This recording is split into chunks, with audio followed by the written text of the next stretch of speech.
إن الحمد لله نحمده ونستعينه ونستغفره ونعوذ بالله من شرور أنفسنا ومن سيئات أعمالنا ومن يهده الله فلا مضل له ومن يضلل فلا هادي له وأشهد أن لا إله إلا الله وحده لا شريك له وأشهد أن محمدًا عبده ورسوله يا أيها الذين آمنوا اتقوا الله حق تقاته ولا تموتن إلا وأنتم مسلمون يا أيها الناس اتقوا ربكم الذي خلقكم من نفس واحدة وخلق منها زوجها وبث منهما رجالا كثيرا ونساء واتقوا الله الذي تساءلون به والأرحام إن الله كان عليكم رقيبا يا أيها الذين آمنوا اتقوا الله وقولوا قولا سديدا يصلح لكم أعمالكم ويغفر لكم ذنوبكم ومن يطع الله ورسوله فقد فاز فوزا عظيما أما بعد أعوذ بالله من الشيطان الرجيم بسم الله الرحمن الرحيم فإن خير الحديث كتاب الله وخير الهدي هدي محمد صلى الله عليه وسلم وشر الأمور محدثاتها وكل محدثة بدعة وكل بدعة ضلالة وكل ضلالة في النار أعوذ بالله من الشيطان الرجيم بسم الله الرحمن الرحيم إلهكم إله واحد لا إله إلا هو الرحمن الرحيم وقال النبي صلى الله عليه وسلم في الحديث الشريف من مات وهو يعلم أنه لا إله إلا الله دخل الجنة محترم مکرم علماء دین بزرگان دین، تمام قسم کی تعریفات اللہ رب العالمین کے لیے جس نے ہمیں توحید پرستوں میں پیدا فرمایا ہے۔ بعدہ درود و سلام کا نزول ہو اللہ کے تمام نبیوں اور رسولوں پر، خصوصاً ہمارے آخری نبی تاجدار بطحا جناب محمد الرسول اللہ صلی اللہ علیہ وسلم پر۔ اللہم صلی علی محمد وعلی آل محمد کما صلیت علی ابراہیم وعلی آل ابراہیم انک حمید مجید۔ اللہم بارک علی محمد وعلی آل محمد کما بارکت علی ابراہیم وعلی آل ابراہیم انک حمید مجید۔ محترم حاضرین، آج جس موضوع کے تحت میں کچھ باتیں رکھنا چاہتا ہوں وہ ہے توحید۔ سامعین کرام، توحید ہی دین کی بنیاد ہے، توحید ہی وہ عظیم چیز ہے جس کے خاطر اللہ رب العالمین نے نبیوں اور رسولوں کو مبعوث فرمایا۔ توحید ہی وہ چیز ہے جس کے بغیر کوئی بھی انسان مسلمان نہیں کہلا سکتا ہے۔ توحید ہی وہ چیز ہے اگر اسے کم حق قبول کیا جائے اور اس کے تقاضوں کو پورا کیا جائے تو اللہ رب العالمین نے جنت کا وعدہ فرمایا ہے، اور اسے کم حق قبول نہ کیا جائے تو جہنم کی دھمکی دی ہے۔ اور یہ کیا چیز ہے؟ یہ توحید کیا عظیم چیز ہے کہ جس کے ہونے پر جنت کا وعدہ ہے اور جس کے نہ ہونے پر جہنم کی دھمکی سنائی گئی ہے۔ علامہ جرجانی رحمۃ اللہ علیہ نے توحید کی تعریف کرتے ہوئے لکھتے ہیں: التوحید ثلاثۃ اشیاء، معرفۃ اللہ بالربوبیہ والاقرار بالوحدانیہ ونفی الانداد منہ جملہ۔ کہا کہ اللہ رب العالمین کی معرفت ہو ربوبیت کے اعتبار سے، اور اللہ رب العالمین کی وحدانیت کے اقرار ہو، اور اللہ رب العالمین کے تمام شرکاء کی نفی کی جائے۔ یہ توحید کی تعریف ہے۔ اور کلمہ توحید، یہ کلمہ شہادت اشہد ان لا الہ الا اللہ واشہد ان محمدً عبدہ ورسولہ، یہ کلمہ ہے جس کے اندر دو چیزوں کی وضاحت کی گئی ہے۔ ایک جس کا تعلق اللہ رب العالمین کی وحدانیت سے ہے، اور دوسرے کے تعلق رسول اللہ صلی اللہ علیہ وسلم کی رسالت سے ہے۔ اگر کوئی انسان اللہ رب العالمین کی وحدانیت کا اقرار کرتا ہے لیکن رسول اللہ صلی اللہ علیہ وسلم کی رسالت کا انکار کرتا ہے تو یہ انسان مسلمان نہیں ہو سکتا ہے۔ اور اگر کوئی انسان رسول اللہ کی رسالت کا اقرار کرے اور اللہ رب العالمین کی وحدانیت کا انکار کر دے، ایسے انسان بھی مسلمان نہیں ہو سکتا ہے، اور جس میں پہلا ٹکڑا ہے اشہد ان لا الہ الا اللہ، یعنی کلمہ توحید لا الہ الا اللہ، اس کے اندر دو رکن پائے جا رہے ہیں۔ ایک کیا ہے؟ لا الہ الا اللہ، اور دوسرا لا الہ، اور دوسرا الا اللہ۔ لا الہ، اس ٹکڑے سے تمام معبودان باطلہ کی نفی ہو جا رہی ہے کہ تمام معبودان باطلہ دنیا کے اندر کسی بھی چیز کی جو عبادت کی جاتی ہے، پوجا کی جاتی ہے، اللہ کے علاوہ دوسروں کو پکارا جاتا ہے، اس سے دعائیں مانگی جاتی ہیں، توکل کیا جاتا ہے، بھروسہ کیا جاتا ہے، اور سجدے کیے جاتے ہیں، یہ تمام کی تمام چیزیں اس قابل نہیں ہے کہ اس کے سامنے رکوع سجود کیے جائیں، اس سے دعائیں کی جائیں، اس پر بھروسہ کیا جائے۔ اور اس پر 4 طرح کی چیزیں آتی ہیں معبودان باطلہ میں۔ پہلی چیز ہے آلہہ، انداد، طواغیت، ارباب۔ آلہہ، اس سے وہ چیزیں مراد ہیں کہ جن کا قصد کیا جائے حصول منفعت کے لیے اور رفع ضرر کے لیے، یعنی کسی کا قصد کیا جائے نفع اور نقصان کا مالک سمجھتے ہوئے کہ ان کے پاس جانے سے گھروں میں برکتیں آئیں گی، مشکلات ختم ہوں گی، یہ نفع و نقصان کا مالک سمجھتے ہوئے اس کے پاس جایا جائے۔ اللہ رب العالمین نے فرمایا وَيَعْبُدُونَ مِن دُونِ اللَّهِ مَا لَا يَنْفَعُهُمْ وَلَا يَضُرُّهُمْ، کہ وہ لوگ ایسی چیز کی عبادت کرتے ہیں جو چیز نہ انہیں نفع دے سکتی ہے اور نہ نقصان پہنچا سکتی ہے۔ ان اللہ کے علاوہ کسی ایسی چیز کی عبادت کی جائے نفع و نقصان کا مالک سمجھتے ہوئے، اور وہ چیز نہ نفع پہنچا سکتی ہے اور نہ ہی فائدہ پہنچا سکتی ہے، ایسی چیز آلہہ میں ہے اور معبودان باطلہ میں ہے۔ اسی لیے ایسی چیزوں سے بچنا چاہیے۔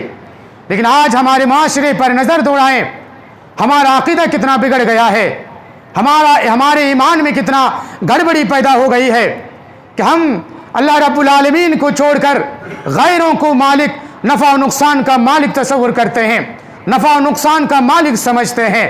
ہم دوسروں کے پاس جاتے ہیں برکت کے حصول کے لیے، نقصانات اور مشکلات سے بچنے کے لیے جاتے ہیں۔ ہمارا عقیدہ کتنا بگڑ چکا ہے، ہم کتنا خراب ہو چکے ہیں۔ وہ ذات جس نے ہمیں پیدا کیا ہے، وہ ذات جو ہمیں کھلاتا ہے، وہ ذات جو ہمیں پلاتا ہے، ہماری پرورش کرتا ہے، ہمیں ہر مشکلات میں، یا اچھائی کی گھڑی ہو یا بری گھڑی ہو، ہر وقت اللہ رب العالمین ہماری دیکھ ریکھ کرتا ہے۔ پھر بھی ہم اللہ کو چھوڑ کر کسی اور کو نفع و نقصان کا مالک سمجھ رہے ہیں۔ ہماری عقل کہاں کھو گئی ہے؟ کیا ہمیں غور و فکر نہیں کرنی چاہیے؟ کیا ہمیں سوچنا نہیں چاہیے کہ ہم کہاں جا رہے ہیں؟ رب حقیقی کو چھوڑ کر، جو شفا دینے کی طاقت ہے، جس کے پاس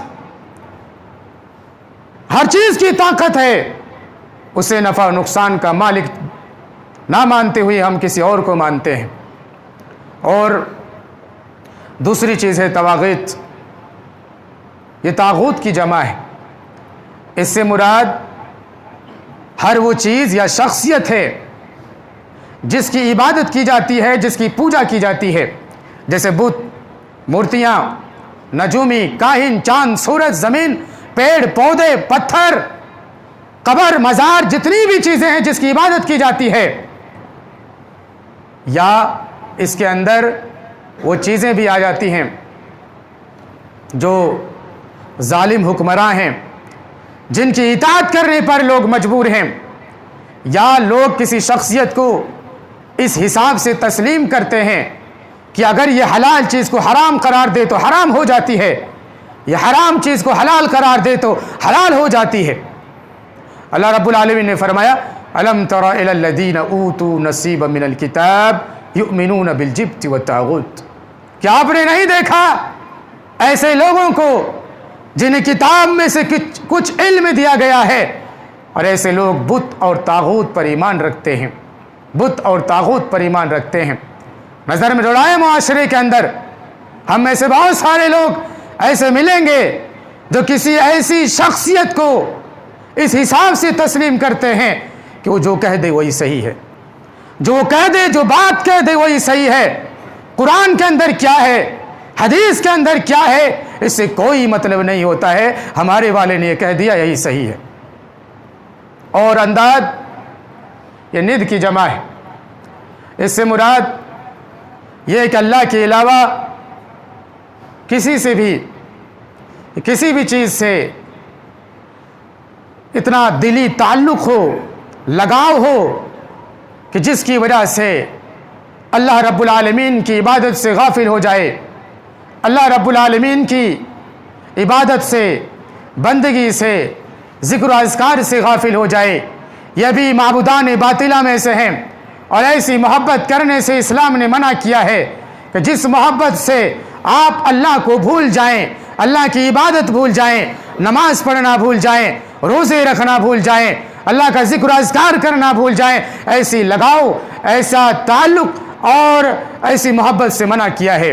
لوگوں میں سے کچھ لوگ ایسے ہیں جو اللہ کا شرکا شریک بناتے ہیں اور اس سے ایسی محبت کرتے ہیں جیسی محبت اللہ رب العالمین سے ہونی ہے، جیسی محبت اللہ رب العالمین سے ہونی تھی ایسی محبت لوگوں سے ہو رہی ہے، ایسی محبت کسی غیروں سے ہو رہی ہے، اس کی عبادت کی جا رہی ہے، ان کی ساری باتیں تسلیم کی جا رہی ہے۔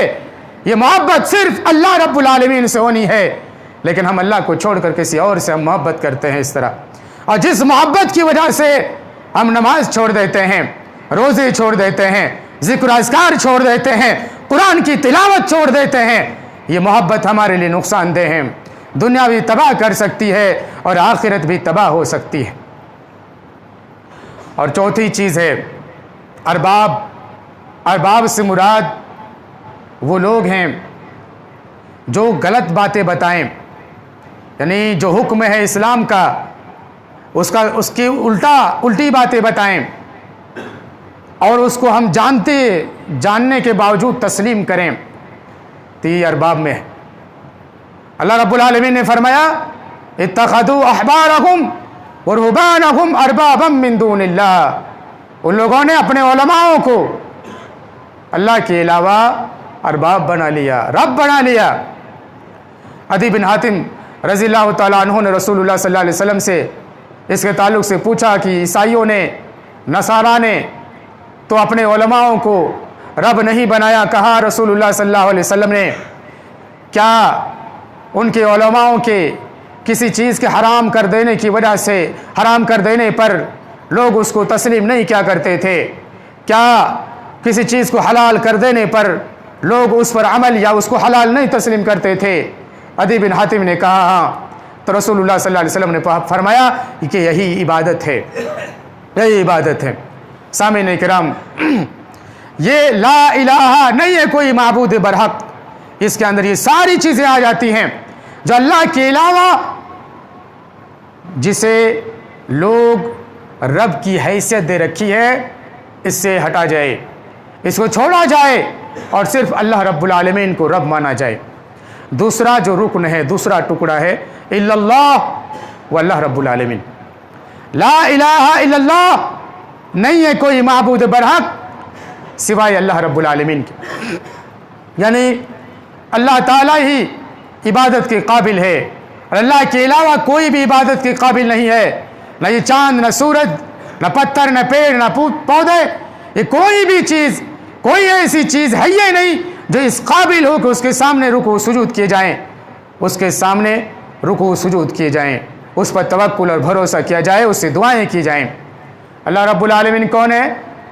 جس کے اندر رحم و کرم کی صفت موجود ہے، جس کے اندر رحم و کرم کرنے کی طاقت موجود ہے۔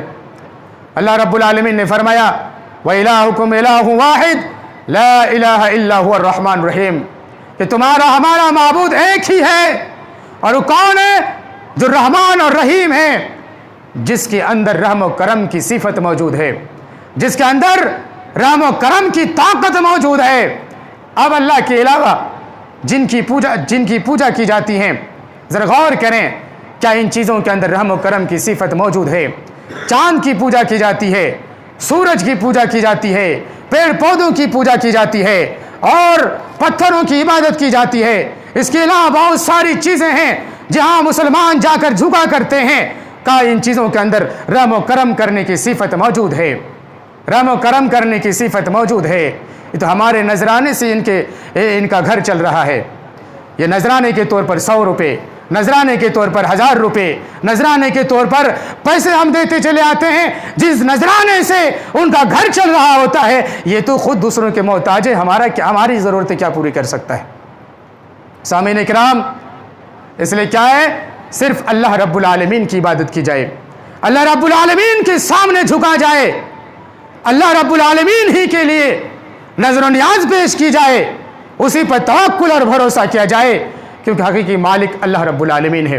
توحید ہی وہ چیز ہے جس کی خاطر اللہ رب العالمین نے انبیاء اور رسول کو دنیا کے اندر مبعوث فرمایا۔ جب جب دنیا کے اندر شرک و بدعات نے جنم لیا، اللہ رب العالمین نے نبیوں اور رسولوں کو بھیجا۔ نوح علیہ السلام کو بھیجا، وَلَقَدْ أَرْسَلْنَا نُوحًا إِلَىٰ قَوْمِهِ فَقَالَ يَا قَوْمِ اعْبُدُوا اللَّهَ مَا لَكُم مِّنْ إِلَٰهٍ غَيْرُهُ۔ اللہ رب العالمین نے نوح علیہ السلام کو اس کی قوم کی طرف بھیجا۔ نوح علیہ السلام نے اپنی قوم سے کہا، اے میری قوم، صرف اللہ رب العالمین کی عبادت کرو۔ ہود علیہ السلام آئے، صالح علیہ السلام، جتنے بھی انبیاء کرام اس روئے زمین پر آئے، سب کی دعوت کا خلاصہ توحید ہے۔ سارے انبیاء کرام نے اپنی قوم کو توحید کی طرف بلایا، توحید کی طرف دعوت دی، توحید کی دعوت دی ہے، اور شرک سے منع کیا ہے۔ وَلَقَدْ بَعَثْنَا فِي كُلِّ أُمَّةٍ رَسُولًا أَنِ اعْبُدُوا اللَّهَ وَاجْتَنِبُوا الطَّاغُوتَ۔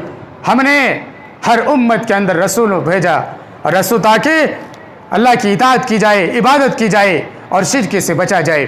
رسول اللہ صلی اللہ علیہ وسلم کی باری آتی ہے، خاتم المرسلین، اشرف الانبیاء کو اللہ رب العالمین نے ایسی قوم کی طرف مبعوث فرمایا جو بتوں کی عبادت کرنے پر مشہور تھی، جو بتوں ہی کو حاجت روا مشکل کشا سمجھا کرتی تھی، بتوں سے محبت کرتی تھی، بتوں کے لیے نظر و نیاز پیش کیا کرتی تھی، بتوں ہی کے لیے قربانیاں پیش کیا کرتی تھی، بتوں ہی سے دعا مانگا کرتی تھیں، بتوں ہی سے ساری چیزوں کا واسطہ بتوں ہی سے تھیں۔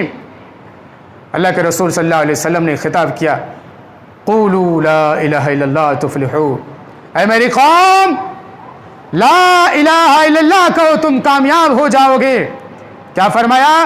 کہ لا الہ الا اللہ کہو کامیابی تمہیں ملے گی، لا الہ الا اللہ۔ ابھی بتایا لا الہ الا اللہ کا کیا مطلب ہے، کہ لا الہ الا اللہ کہہ دو کامیاب ہو جاؤ گے۔ پھر اس کے بعد رسول اکرم صلی اللہ علیہ وسلم اور آپ کے ساتھی جانصار ساتھیوں نے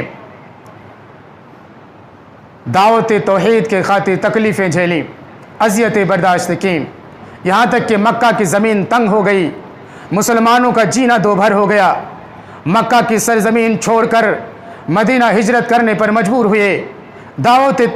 دعوت دین ہی کی خاطر کفار و مشرکین کے مابین، مسلمان اور مشرکین کے مابین جنگیں ہوئیں، لمبے لمبے سفر کرنے پڑے، بالآخر مکہ فتح ہوتا ہے، مسلمان فاتحانہ انداز میں مکہ میں داخل ہوتے ہیں۔ رسول اللہ صلی اللہ علیہ وسلم خانہ کعبہ کا قصد کرتے ہیں، اور خانہ کعبہ کے اندر 360 بتیں رکھی ہوئی تھیں، ان بتوں کو پاس کرتے ہیں اور فرماتے ہیں، جاء الحق وزاق الباطل ان الباطل کان زہوقا، حق آ گیا ہے، باطل مٹ گیا ہے، کیونکہ باطل مٹنے ہی والی چیز ہے۔ سامعین اکرام، صحیح بخاری اور صحیح مسلم کی روایت، راوی حدیث حضرت معاذ بن جبل رضی اللہ تعالیٰ عنہ بیان فرماتے ہیں کہ میں رسول اللہ صلی اللہ علیہ وسلم کا ردیف ہوا، رسول اللہ صلی اللہ علیہ وسلم کی سواری کے پیچھے بیٹھا ہوا تھا۔ رسول اللہ نے فرمایا، اے معاذ بن جبل، معاذ بن جبل جواب دیتے، اللہ کے رسول میں حاضر ہوں۔ کئی مرتبہ رسول نے پوچھا، چلتے گئے، پھر فرمایا، رسول اللہ اور اس کا رسول زیادہ بہتر جانتے ہیں۔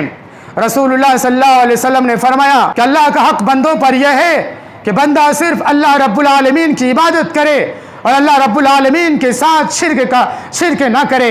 ذرا غور کریں، کیا فرمایا رسول اللہ صلی اللہ علیہ وسلم نے کہ اللہ کا حق بندوں پر یہ ہے کہ بندہ صرف اور صرف اللہ رب العالمین کی عبادت کرے اور اللہ رب العالمین کے ساتھ کسی کو شریک نہ ٹھہرائے، اللہ کے برابر کسی کو نہ سمجھے، اللہ جیسا کام کسی کے سامنے نہ کریں۔ جو اللہ رب العالمین نے جو کام اپنے لیے خاص کر رکھا ہے، ان کاموں کو یا ان میں سے کسی بھی کام کو کسی غیر کے لیے نہ کیا جائے۔ چلتے گئے، پھر پوچھا اے معاذ بن جبل، بندے کا کیا حق ہے اللہ پر اگر بندہ یہ کام کرنے لگے؟ کون سا؟ کہ اللہ کی عبادت کرے اور اللہ کے ساتھ شرک نہ کرے، اللہ کے ساتھ شرک نہ کرے، تو پھر اللہ کا کیا حق ہے بندوں پر؟ پھر معاذ بن جبل کا وہی جواب رہا، اللہ اس کا رسول زیادہ بہتر جانتے ہیں۔ رسول اللہ صلی اللہ علیہ وسلم نے فرمایا کہ اللہ کا حق، بندوں کا حق اللہ پر یہ ہے کہ اللہ رب العالمین عذاب نہ دے۔ ذرا غور کریں کہ اللہ کا حق، اللہ پر بندوں کا کیا حق ہے کہ اللہ رب العالمین عذاب نہ دیں؟ کیا کب؟ جب بندہ اللہ کی عبادت کرے اور اللہ رب العالمین کے ساتھ کسی کو شریک نہ کریں، اللہ کی عبادت کریں اور اللہ جیسا کسی کو نہ سمجھیں کہ بارش برسانے کی طاقت صرف اللہ کے پاس ہے، کسی اور کے پاس نہیں ہے، دعا قبول کرنے کی طاقت اللہ رب العالمین کے پاس ہے، کسی اور کے پاس نہیں ہے، اور مشکلوں سے دور کرنے والا صرف اللہ رب العالمین ہے، اللہ کے علاوہ کوئی اور مشکلوں سے آپ کو بچا نہیں سکتا ہے۔ آپ پریشان ہیں، کسی مصیبت میں مبتلا ہیں، مصیبت سے نکالنے والا صرف اللہ رب العالمین ہے، مدد کرنے والا صرف اللہ رب العالمین ہے۔ آپ کسی کو مدد کرنے والا نہیں تسلیم کرتے ہیں تو اللہ رب العالمین آپ کو عذاب نہیں دے گا۔ دوسرا مطلب کیا ہے اس کا؟ کہ اگر آپ اللہ کے علاوہ کسی دوسرے کے سامنے جھکتے ہیں، سجدہ کرتے ہیں، اس سے دعائیں مانگتے ہیں، ان کے پیروں میں جا کر سر رکھتے ہیں، تو اللہ رب العالمین عذاب دے گا۔ اس کا دوسرا مفہوم یہ کہ اللہ رب العالمین تمہیں عذاب میں گرفتار کر دے گا۔ سامعین اکرام، صحیح مسلم کی روایت، راوی حدیث حضرت عثمان رضی اللہ تعالی عنہ بیان فرماتے ہیں کہ رسول اللہ صلی اللہ علیہ وسلم نے فرمایا، من مات وهو يعلم انه لا الہ الا اللہ دخل الجنہ۔ جو انسان مر گیا اس حال میں کہ وہ جانتا تھا کہ اللہ کے علاوہ کوئی بھی معبود حقیقی نہیں ہے، اللہ کے علاوہ کوئی بھی معبود حقیقی نہیں ہے، دخل الجنہ، یہ انسان جنت میں داخل ہوگا۔ صحیح مسلم کی روایت، راوی حدیث حضرت جابر رضی اللہ تعالیٰ عنہ بیان فرماتے ہیں، ایک آدمی تشریف لائے اور پوچھے اللہ کے رسول، دو واجب کر دینے والی کون سی چیزیں ہیں؟ فرمایا رسول اللہ صلی اللہ علیہ وسلم نے، من مات لا یشرک باللہ شیئا دخل الجنہ ومن مات یشرک بہ باللہ دخل النار۔ کہ جو انسان مرا اس حالت میں کہ اللہ کے ساتھ شرک نہیں کرتا تھا، جنت میں داخل ہوگا، اور جو انسان مرا اس حالت میں کہ اللہ کے ساتھ شرک کیا کرتا تھا، دخل النار، وہ جہنم میں داخل ہوگا۔ ذرا غور کریں، توحید یہ عظیم چیز ہے کہ جنت کو واجب کر دیتی ہے، اور شرک بھی ایک عظیم جرم ہے کہ یہ جہنم کو واجب کر دیتی ہے۔ دونوں واجب کر دینے والی چیزیں ہیں، اب ہمارے اختیار میں ہے کہ ہم اپنے اوپر کون سی چیز کو واجب کریں۔ توحید کو اپنا کر جنت کو واجب کرا لیں، یا شرک کو اپنا کر جہنم کو واجب کرا لیں۔ لیکن توحید کو توحید پرستوں کے لیے خوشخبری ہے کہ جو انسان توحید پرست ہے اس کے لیے اللہ رب العالمین نے جہنم کو حرام قرار دیا ہے۔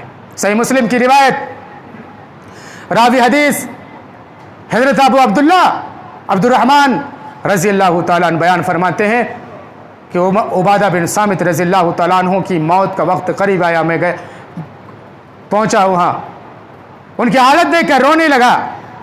انہوں نے کہا کہ رو مت، ٹھہر جاؤ، جتنی بھی حدیثیں میں نے رسول سے سنی تھی سب میں نے سنا دیا، اب میں ایک حدیث سنانے جا رہا ہوں۔ فرمایا، من شہد ان لا الہ الا اللہ وان محمد رسول اللہ حرم اللہ علیہ النار۔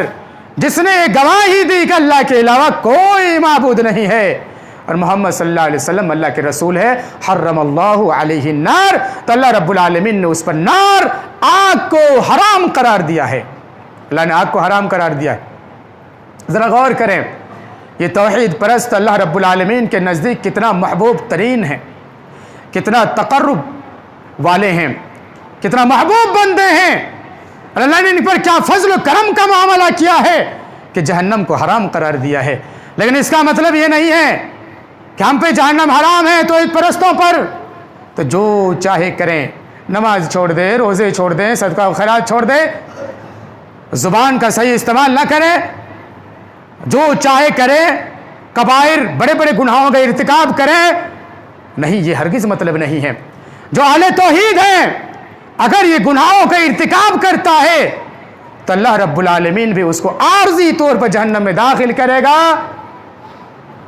گناہ کر جانے کے بعد اسے پھر جنت کے اندر داخل کرے گا۔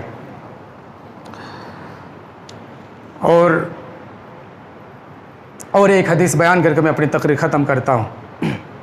ترمذی کی روایت ہے، راوی حدیث حضرت عبداللہ بن عمر رضی اللہ تعالیٰ عنہ بیان فرماتے ہیں، صحیح حدیث ہے، کہ قیامت کے دن تمام لوگوں کے بیچ سے اللہ رب العالمین میری امتوں میں سے ایک فرد کو بلائے گا اور ان کے سامنے 99 رجسٹر کھول دیے جائیں گے اور ایک کی لمبائی حد نگاہ تک ہوگی۔